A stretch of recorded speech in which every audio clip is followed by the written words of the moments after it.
Obviously, now we're going to build up to Shrewsbury. This clip is obviously going on YouTube as well. So it's going to be a good opportunity for our youngsters in the Cup, in front of the eye of everyone on television once again, isn't it? I can't wait, and you know what, they've earned it. All these players that are going to play, that have played in the previous games, they really have earned it, and I want to see that I want to see that trust kind of given back to them and just going, right, there you go, we're not going to play our first teamers. Obviously, yes, they need a rest, but no, we know that you can do the job now. The likes of Williams, I can't wait to see him play. Elliott and Jones, I really, really want to see them play, and just prove what they can do. And obviously the likes of Kirivea as well, I think, can come in there and be a really decisive player in this game. It's a level that we should be. These players are around this level.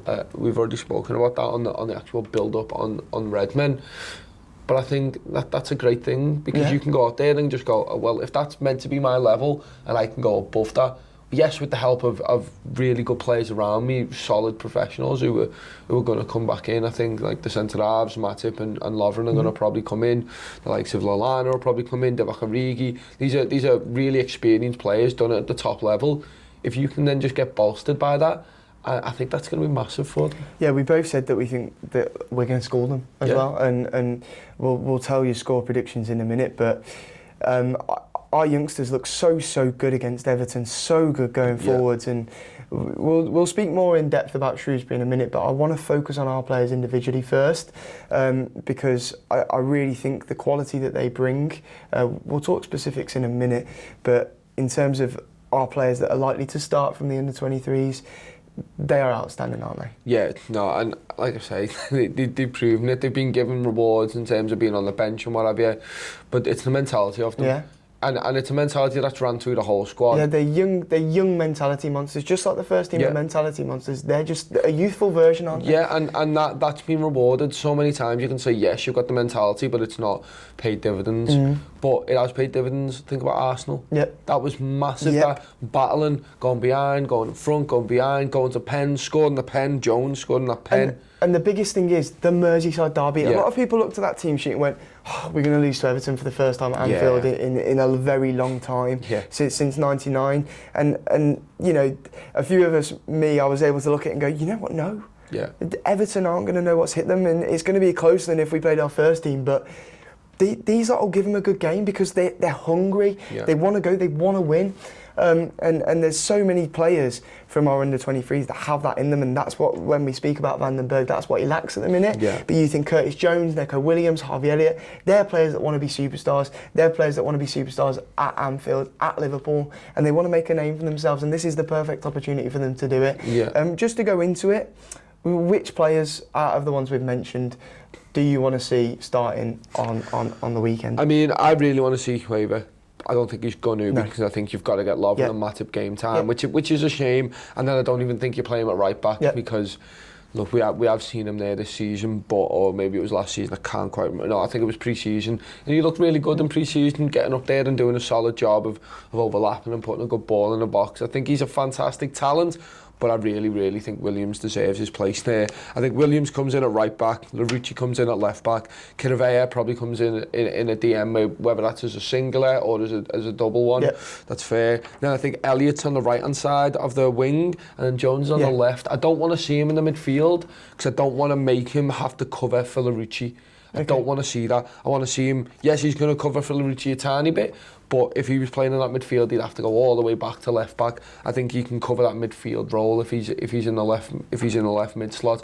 Get out there and show more attacking, a more attacking side of his game, I should say. Out of those players that you've mentioned, I completely agree with everything you said there. Out of those players you mentioned, which one excites you the most? It's mad, to be honest, because obviously, you know, Jones has got mentality in spades in terms of he knows he can do things. I think it's a weird one, because I know Elliott can do it, and I can't wait to see him more, but honestly, it's the right back. He's a lot younger as well, isn't he? Yeah, exactly. Yeah. But every time he gets the ball, everyone feels like he can create something and do something there, but it is the right back. I think he's got to show that he can be utilised, because we're going to be in the market for the right back in the summer. We are. And I think if he can cement a place and going, look at me at least. Don't forget about me. Yes, you might buy a right back, but I don't know if you need to buy a right back. I don't think we will. The thing is, and I said this on Man of the Match earlier over on the redmentv.com, the Man of the Match podcast that is, and I think for me there aren't many players in world football that I like Trent Alexander-Arnold. I think the idea of this whole generational talent thing is 100% accurate, because he is the idea that the right back and left back position is adapting. Robertson's exactly the same. The fact that Neco Williams looks like a younger Trent Alexander-Arnold, which is absolutely bonkers to say, because Trent is very young himself, obviously 21 years old.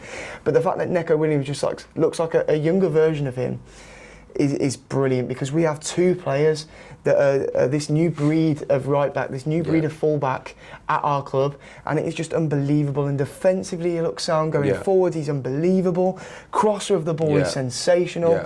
Neco Williams is superb, and it's a shame for him that he's got Trent Alexander-Arnold to look up to, but at the same time it's so good for him, because that's where he's learning his game, and that's where he is becoming so good. It is mad how we're looking at two, a right winger who's fantastic, a left midfielder, a left winger who's fantastic, a centre defensive mid who, all right, maybe doesn't get all the plaudits he might really deserve, but I don't think he's a flashy player, and we've got too many midfielders in there that I think he's not going to do much. But I think Williams is one of them where you can see him stepping up soon, and that's why he excites me. That's why I want to see him play. Elliott's, I think, still got a way to go. He's got to oust Mo Salah.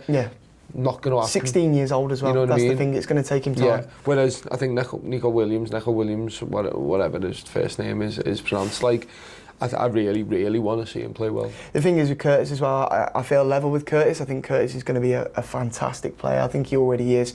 The things he's done this season in the under-23s, he scored the winning penalty against Arsenal, the winning goal against Everton, which was a belter, by the way.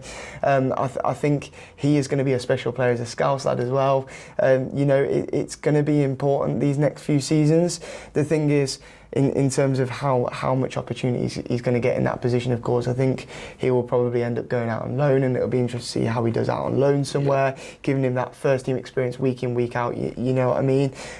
But he's shown this season he is getting too good for youth football now, and I think that's why he'll be in around the first team, and then sent out on loan for more first team football.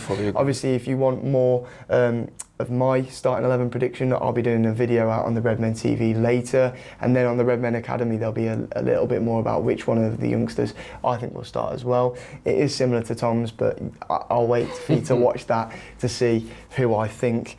Tom, thank you for filling in for James, as always, done a brilliant job, but that's it for today. Thank you to the subscribers on the redmentv.com channel, thanks for the subscribers on YouTube, and we will see you later. 4-0. 4-0. 4-0. Oh yeah, we didn't do the predictions.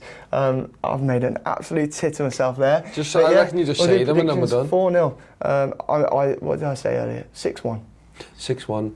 I think I said 5-0 before, but I toned it down. Tone it down. Yeah, I think we'll see it out at 4. We'll be like, we don't need any more. Curtis Jones hat-trick. Oh, yeah. There you go. Let's have it. See you in a bit. Bye.